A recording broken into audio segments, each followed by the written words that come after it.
whatever he wanted. It was not in that trophy. The ceremony was finished. The photographers had gone. He should have left. He did not. I watched him set the trophy down, and I thought, that is not how a champion carries himself. Then he began, pointing at people, at strangers. Will you fight me? Nobody moved. Nobody said a word. It was the most painfully lonely thing I have ever seen a man do in front of a crowd. In October 1972, a man won the greatest martial arts tournament in South Korea for the fourth consecutive year. 8,000 people rose to their feet and cheered. Officials placed a sash across his shoulder. Photographers flooded the ring. And when all of it had passed, when the lights were still burning and the crowd still roaring, the champion set his trophy down on the mat and begged, if anyone in the building was willing to face him. He was not celebrating. He was falling apart. And somewhere in the upper rows, a man in a dark jacket with no badge and no ticket stub was watching every bit of it without moving a single muscle. His name was Bruce Lee. He was 31 years old. I was 22. My father got the tickets. I did not even care for Taekwondo. I came because he asked me to 8,000 people. You could smell cigarette smoke from the top row. The seats were concrete, cold. I remember that Way of the Dragon had finished filming. Enter the Dragon had not yet begun. He was between projects, between continents. Between the version of himself the world already knew and the version it would never forget. He had a stretch of free time. He used it to fly to Seoul. The reason was simple. South Korea was holding its National Taekwondo Championship, the largest domestic tournament of the year. Thousands of competitors filled the arena, and Bruce Lee wanted to watch. Not to discover talent, not to promote himself or his films. He wanted to study. He wanted to sit among the crowd and observe how Korean fighters moved, how they loaded their kicks, how they controlled distance, how they breathed between exchanges. This is who Bruce Lee was, a man who once spent 3 hours watching a fencing match in Oakland because he wanted to understand the footwork, a man who filmed himself shadowboxing and then reviewed the footage frame by frame, searching for inefficiency. He did not believe any single style held the complete truth. He believed every style held a fragment of it, and he went searching for those fragments wherever they could be found. So he sat in the upper rows of Jangchung Arena, unknown, watching. Below him on the tournament floor, a man named Seung Jin was about to end somebody's career. Seung Jin was not a sport fighter. He had become one, but that was not what he was built from. He was born in 1943 in a small town outside Daegu. His father was a farmer.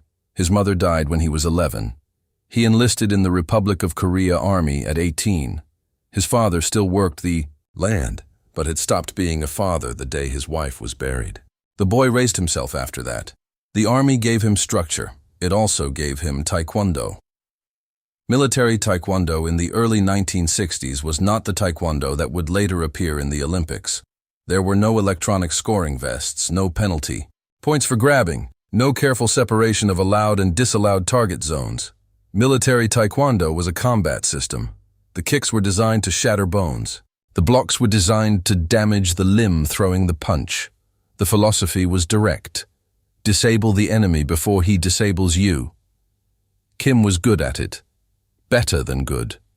His instructors took notice within the first 6 months. By the end of his second year, he was teaching. By his third, he was placed in a special training unit that prepared soldiers for deployment to Vietnam. He never went to Vietnam himself. His role was to make other men ready for it. He stood before rows of young soldiers and taught them how to throw a side kick that could crack a sternum. He taught them how to use an elbow in close quarters. He taught them what to do when a rifle jammed and the enemy was 3 meters away. Some of those men came back. Some did not. Kim trained the next group either way. He left the military in 1968 after 10 years of service. He was 25. His body was a refined instrument. His legs could produce force that most civilian fighters had never encountered. His reaction time was extraordinary. A decade in the military had removed every unnecessary movement from his body. What remained was clean and fast. He entered civilian competition because people told him he should. He won his first regional tournament without dropping a single round. Then the next. Then the next. By 1970, he was the most dominant Taekwondo competitor in South Korea, Seung Jin. Everyone in Seoul knew that name in 1972. You did not need to follow Taekwondo to know it. He was on the radio. He was in the newspapers. My mother knew his name, and she could not tell one fighter from another. Nobody lasted more than 2 rounds against him. Most did not last one. The newspapers called him Iron Leg, not because it read well in a headline, but because fighters who had absorbed his kicks said it felt like being struck by a metal rod. 2 men had left tournaments with fractured ribs from a single side kick. One man's shin bone gave way from a low round kick in the second round. Nobody wrote about those details. They simply called him Iron Leg. By October 1972, he had gone undefeated. In Korean competition for 4 years, he was 29 years old. He was the finest Taekwondo fighter in the country, and everyone inside Jangchung Arena understood that. The tournament ran 2 days. Kim's bracket fell on the second. The arena was packed. Over 8,000 people, families, students, military officers. In dress uniforms, children eating rice cakes in the aisles. South Korea took its national championship seriously. Taekwondo was more than a sport here. It was an expression of national identity. Winning the national championship meant more than a title. In a country that had been occupied, divided, and bombed within living memory, Taekwondo was one of the few things that belonged to Korea alone. The champion carried that weight. Kim moved through his early rounds the way a surgeon moves through. A procedure. He knew where to cut. He knew how deep. The only question was how long the other man could endure it. His first opponent, a young fighter from Busan, lasted 40 seconds. Kim faked a front kick, drew the block, then landed a spinning back kick that hit the man so hard he forgot how to breathe. The first fight lasted maybe 40 seconds. The man from Busan went down and I thought, this is going to be a long night. Of very short fights, nobody wanted to face him. You could see it in their eyes before the match even started. They had already lost. The crowd gasped. 40 seconds. Most of them were still finding their seats. His second opponent held on longer, nearly 2 full minutes. A stocky fighter from Gwangju with heavy hands and decent footwork. He tried to stay close to neutralize Kim's range. It was a reasonable plan. Kim allowed him to come forward, absorbed a body shot deliberately, then threw a round kick to the head that connected with a sound the entire arena heard. The man from Gwangju went down. He tried to rise. Another kick arrived before he finished the attempt. The second try never came. The semi-final was more of the same. A tall fighter from Incheon with long legs and decent timing. Skilled, also terrified. You could see it in his stance. Too wide, weight too far back. He was already planning his exit before Kim threw the first strike. It took 90 seconds. Then came the final. His opponent was a man named Park Jun, 23 years old, a rising name from Seoul's university circuit. Fast, technical, courageous. Park had earned his way through the bracket with genuine ability. He had a beautiful round kick and sharp hands. The crowd favored him. He was the future of the sport. People said he lasted 1 round. Kim opened with a low kick that Park barely deflected. The impact pushed Park's weight onto his back foot. Kim noticed and threw a straight punch to the chest that drove Park backward. Park attempted to reset, tried to recover his range. Kim did not allow it. He closed the distance with a shuffle step and landed a side kick flush against Park's ribs. You could hear the air leaving Park's body from the upper rows. Park folded forward. His hands fell. Kim could have ended it there, but he didn't. Park straightened, restored his guard, and attempted a counter kick. Kim slipped it, moved inside, and delivered a palm strike beneath Park's chin that whipped his head back. Park's legs gave out. He dropped to one knee. The referee stopped the fight. The arena erupted. 8,000 people on their feet. Applause, cheering, the pounding of feet against concrete. Kim had claimed the national championship once more. 4 consecutive times. They presented him a trophy, a large brass piece with a Taekwondo figure on top. They laid a sash across his shoulder. Officials shook his hand. Photographers captured the moment. Seung Jin stood at the center of the ring holding the trophy and felt absolutely nothing. This is the part of the story nobody anticipated. The ceremony concluded. The officials stepped away. The photographers lowered their cameras. The crowd began to settle, waiting for the arena to empty. Kim did not leave the ring. He stood there, trophy in his right hand, sash over his left shoulder, sweat cooling on. His forehead, 8,000 people watching, and he did not move. At first, people assumed it was a quiet moment of celebration, a champion absorbing his victory. But 10 seconds became 20. 20 became 30. The arena grew quieter. Something was off. Kim placed the trophy down on the mat. He stood, upright. He looked out at the crowd and spoke. "Is there no one?" His voice filled the arena the way a fracture spreads across glass. Soft at first, then impossible to dismiss. He was not threatening anyone. He was pleading. He pointed at a man in the second row. A broad man, perhaps a former fighter. Will you stand against me?" The man did not move, did not respond, simply stared. Kim pointed at another man, younger, with an athletic build. "You?" Silence. He pointed toward a group of men in the 5th row wearing military uniforms. "Any of you?" Nothing. The crowd was motionless. This was not part of the program. This was not tradition. A champion does not challenge spectators after claiming the national title. Whatever he wanted, it was not in that trophy. The ceremony was over. The photographers had gone. He should have walked out. He did not. I watched him set the trophy down and thought, that is not how a winner carries himself.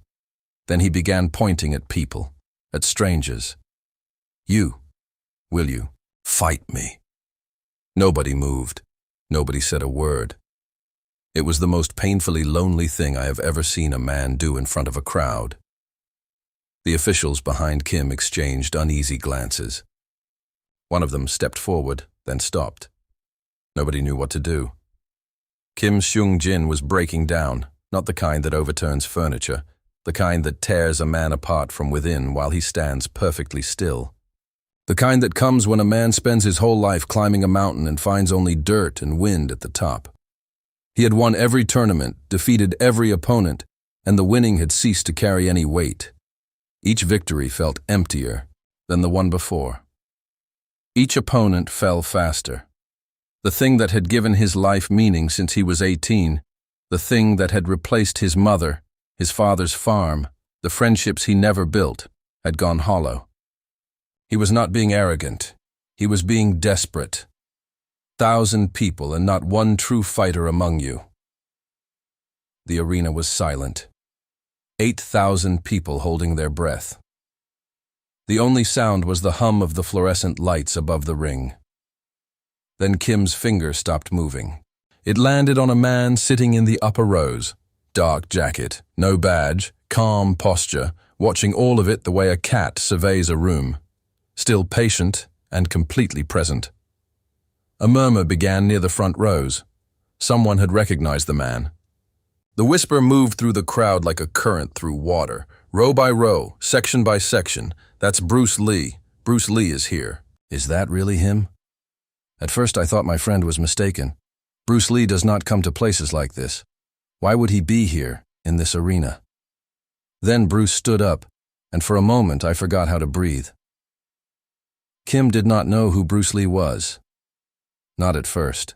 He saw a man sitting alone, relaxed, unbothered by the silence that had paralyzed everyone else.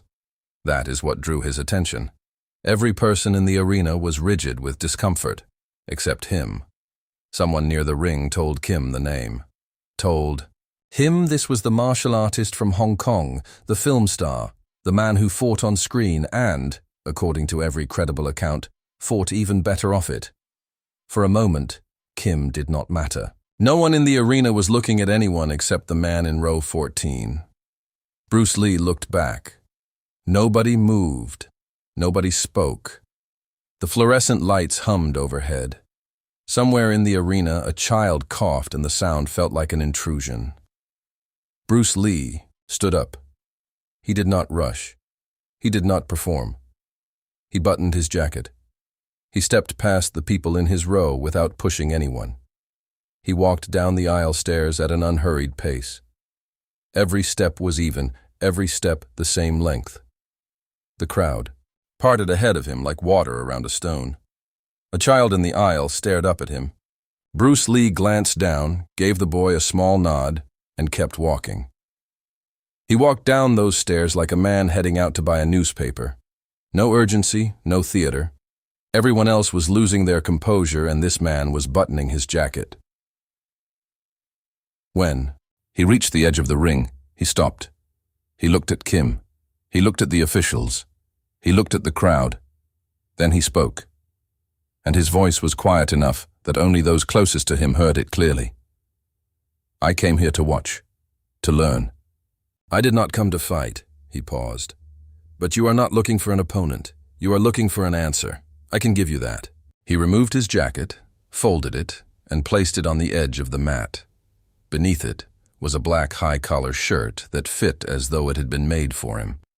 He took off his shoes, set them beside the jacket, and stepped onto the canvas barefoot.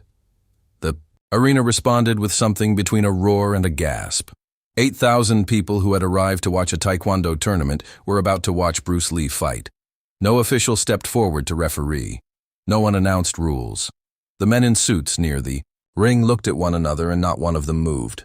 Whatever was about to happen, no one wanted to be the person who tried to prevent it. Seung Jin settled into his stance, left foot forward, hands raised, weight balanced on the balls of his feet.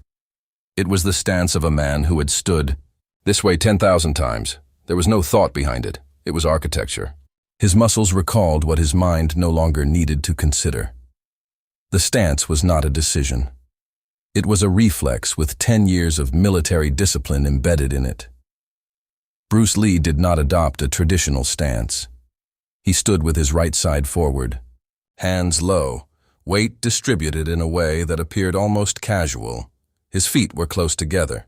His shoulders were loose. To someone unfamiliar with combat, he looked unprepared.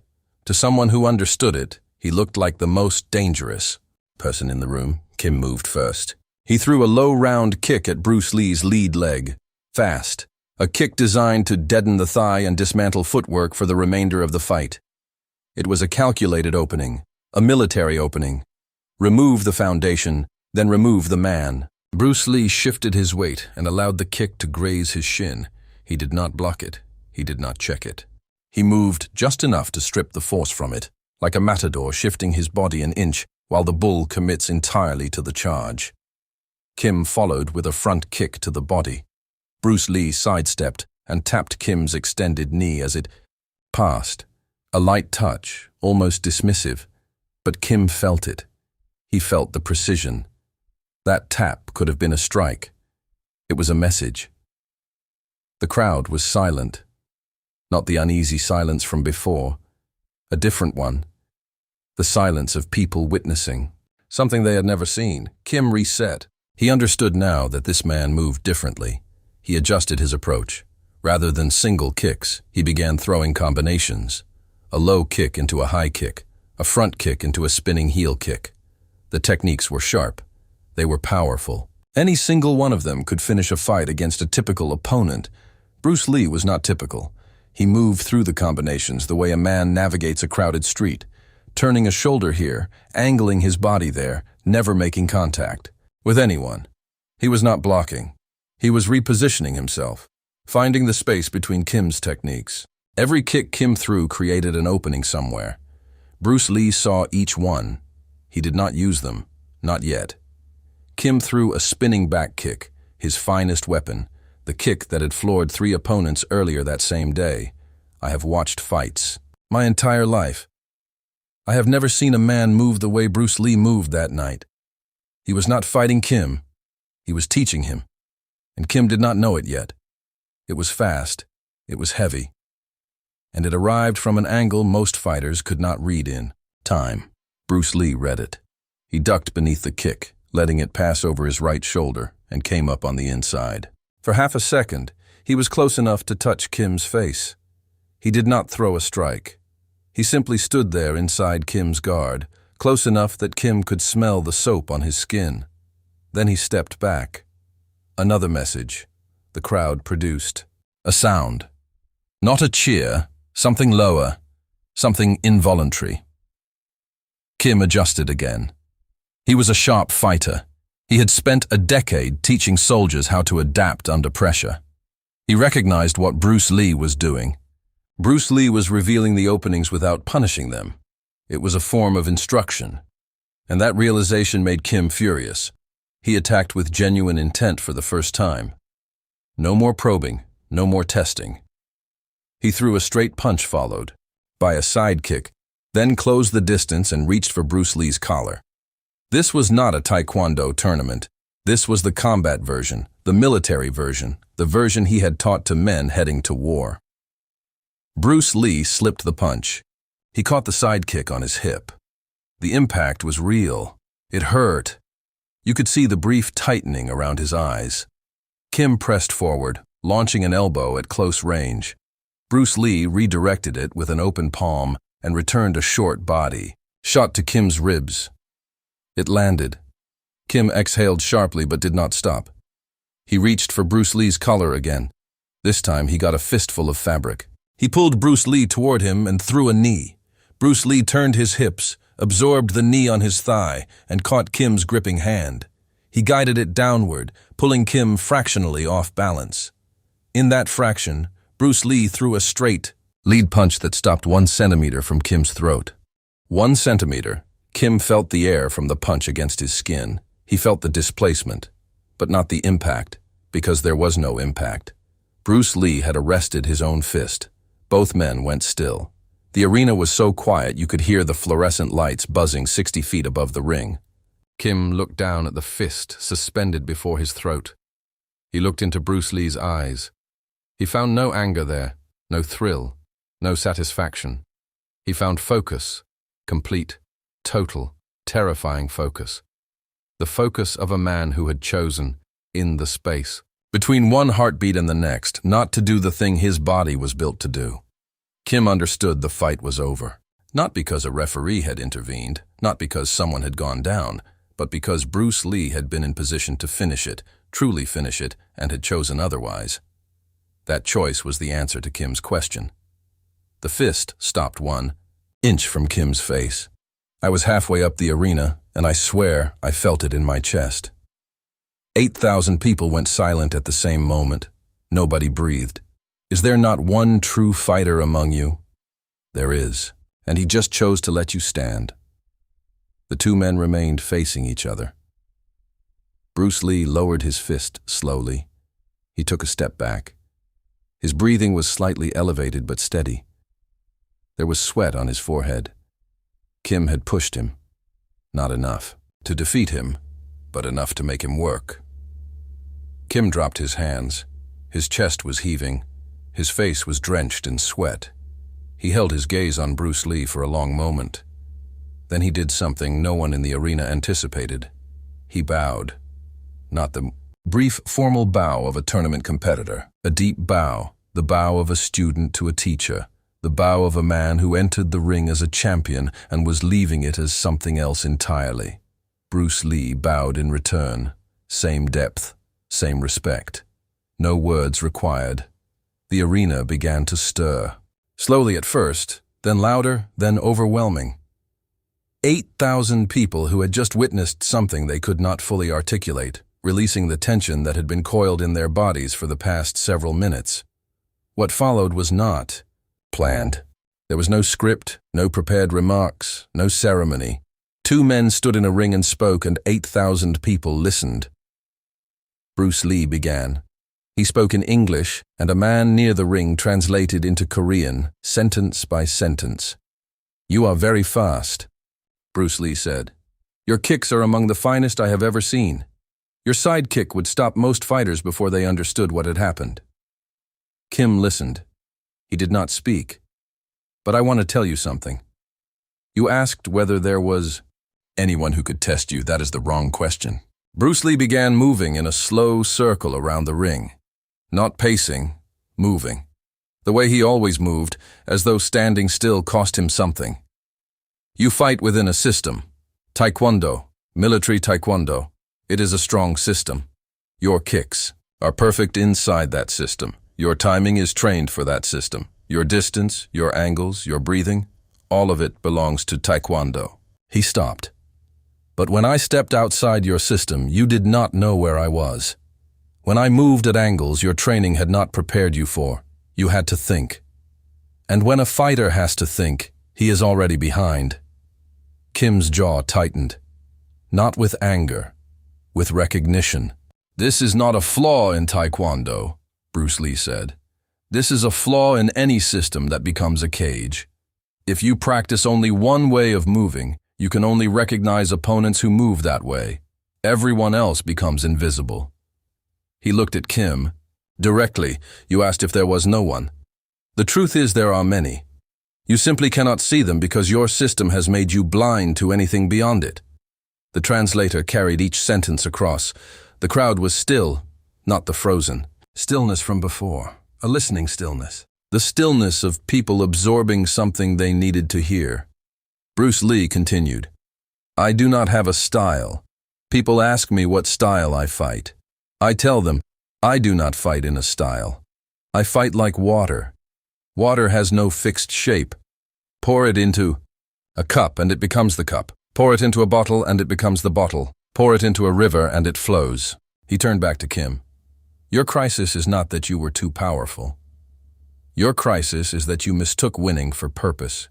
You conquered everything within your system. And when there was nothing left to conquer, you felt hollow. But the hollowness was not caused by the winning. It was because winning was all you had. Kim's eyes were wet. He did not wipe them. Winning every fight teaches you about other men. Stopping your fist teaches you about yourself. One of these carries more weight. Bruce Lee paused. The translator finished. I stopped my fist because ending you would have taught. Neither of us anything. I stop because the purpose of fighting is not to destroy. It is to understand. If you fight only to win, you will always arrive where you are now, standing in a ring, holding a trophy, wondering why it feels like nothing. Kim finally spoke. His voice came out rough, worn. Where does a man go when the only road he has ever known ends here? Bruce Lee looked at him. A small expression crossed his face. Not quite a smile. Something near it. Taekwondo was your first language. Good. Now learn a second and a third. Not just other ways of fighting, other ways of thinking, other ways of seeing the man standing across from you. Keep what serves you. Discard what does not, even when it hurts. The moment you stop moving, you become a statue. And statues do not fight. They simply stand while the world moves around them. Kim nodded. Do not be a statue, Bruce Lee said. They shook hands at the center of the ring, a firm grip. Two men who had come in to fight and were leaving with something better. Bruce Lee walked back to the edge of the mat. He picked up his jacket. He put on his shoes. He did not wave to the crowd. He did not bow for the audience. He dressed exactly as he had undressed, calmly, methodically, as though 8,000 people were not watching. A man near the edge of the ring extended his hand. Bruce Lee shook it, nodded once, and walked toward the exit.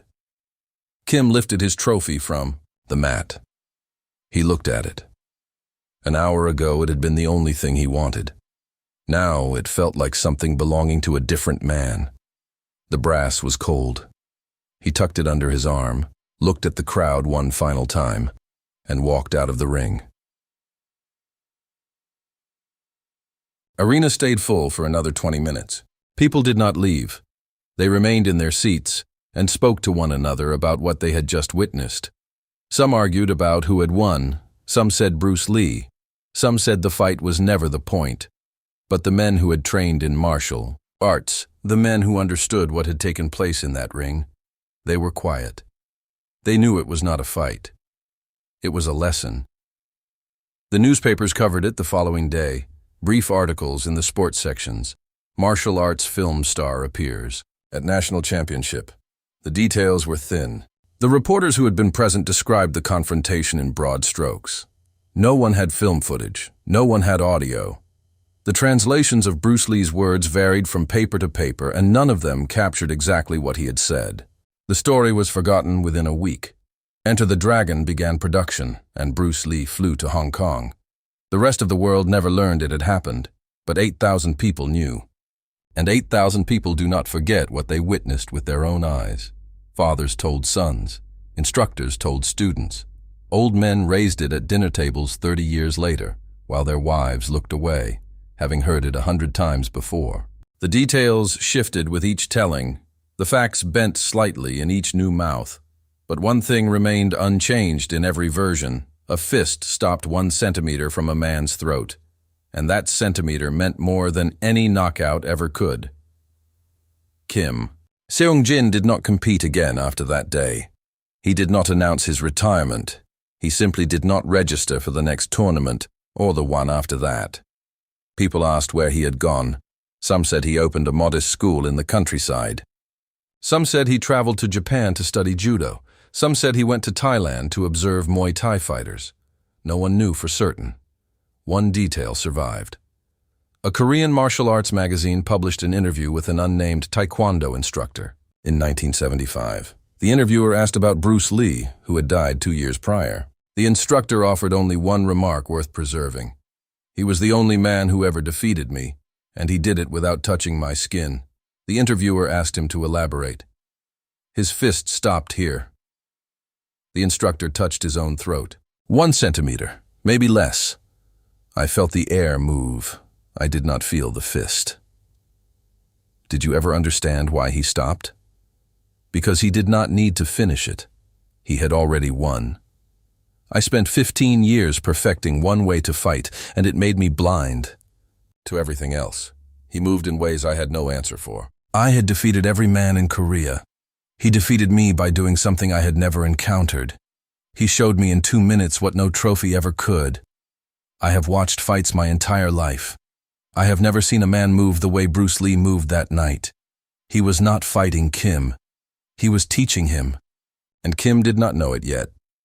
Bruce Lee died on July 20th, 1973. He was 32 years old. Enter the Dragon was released 6 days later. The world mourned a film star. The people who truly knew him mourned something else. A man who spent his entire, brief life trying to understand what fighting genuinely meant and who came closer to the answer than anyone before or since. Somewhere in South Korea, in a small town, a large city, or a village near the coast, a man who had once been the finest Taekwondo fighter in the country heard the news. We do not know what he did. We do not know whether he wept or bowed or simply sat in silence the way Bruce Lee had once sat in the upper rows of Jangcheon Arena. What we know is this. In October 1972, 2 men stood in a ring in Seoul. One had spent 15 years winning and had just discovered that the trophies were hollow and the victories had run dry. The other had purchased a ticket to sit in row 14 and ended up returning a man his own life. A fist stopped 1 centimeter from a throat. A lesson was delivered without a single word of anger, and 8,000 people watched a fight conclude with something rarer than a knockout. Mercy. The trophies are gone. The arena has been renovated. The newspapers have yellowed and turned to dust, but the story endured, the way only true things endure, not in print, in the voices of the people who were there. A fighter is not measured by how hard he can strike. He is measured by what he leaves in the man standing across from him. Seung Jin walked into that ring as a champion. He walked out as a beginner. That was Bruce Lee's gift.